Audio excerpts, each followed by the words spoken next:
Hey guys, before starting the video, I want to give a quick shout out to our website codin.com. If you want interactive programming courses with various languages, please check out codin.com. You also get a certificate at end of each course which you can put in your resume. So with that said, let's get started. Hello guys, welcome back to another video. So in this video, we'll be talking about input functions.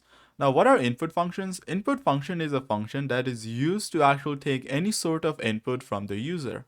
I'll give you a quick example on how it's done. You start by typing input, that's the keyword, right? You put a small bracket and a string to start whatever you want to write. Let's say I want to take the name of the user, so I'll say enter your name. I'll put a colon and a space just to make it more clean.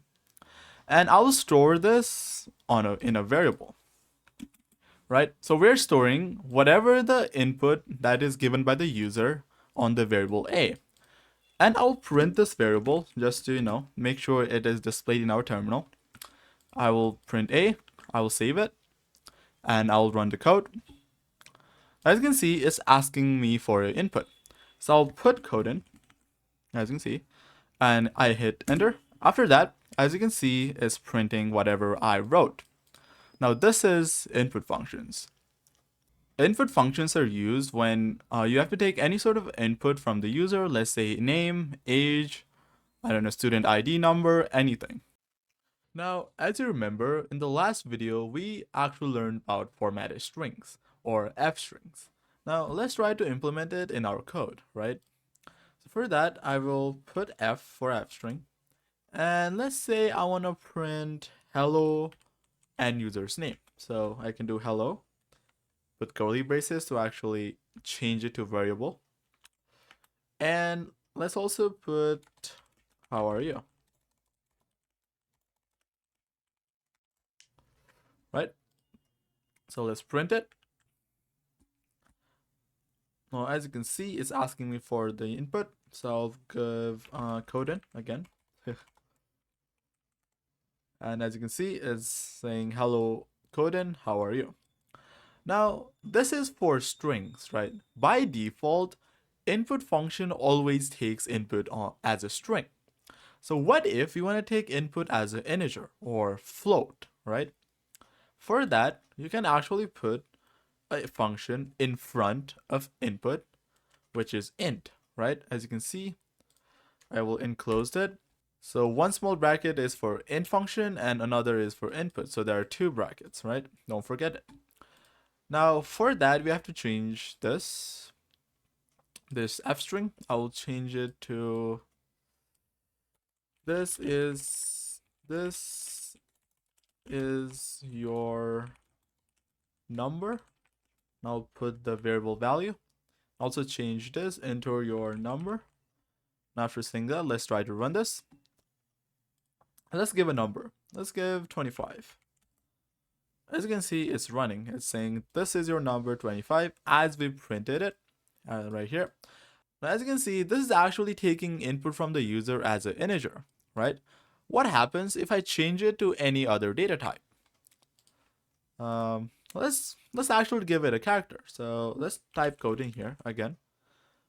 As you can see, it actually throws you an error because this value that we inputted is not an integer, it's a string or it's a character, right?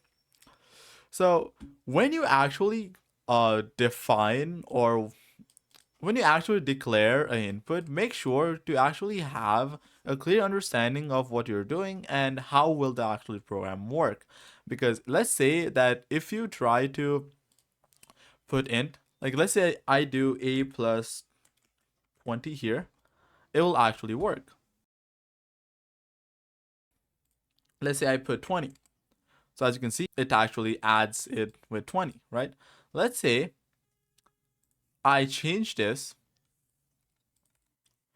to only input. Now this is converting it into string. It is not taking input as an integer, but as a string. Now let's see what happens if I try to execute this code. Let's give it an actual number. So let's give 20 again. As you can see, it also again gives you an error because you cannot add a string with a number, or you cannot add a string with an integer, right? Now, let's combine everything we have learned and actually create a simple program that actually incorporates all the things we have learned. So we'll create a program that takes the user's first and last name and age and prints hello full name. In 5 years, you will be future age years old. So here we have to first take the full name, first and last name, and we have to add 5 when actually printing it. So we can do that by taking the first and last name. So we can do name, and we can do input. We'll be inputting it as a string, so you don't have to add any sort of conversion. So let's say enter your full name. You can do that. We also need their age, so let's put age. Now age is an integer, so actually I will be converting it into int right here. As you can see here, so enter your age. Now we have to print all of this in a single print function while also adding 5 years to the actual user's age, right? You can do that by using f strings. So let's copy this line right here. Now let's actually make a few modifications here. So here, instead of full name, I will give the variable's name, which is name, which actually stores the full name of the user. And I'll change this to our age. But since we have to give the user his age after 5 years, I'll also add +5. Now while doing this, I'll run this. Now let's say Anthony Oliver, right?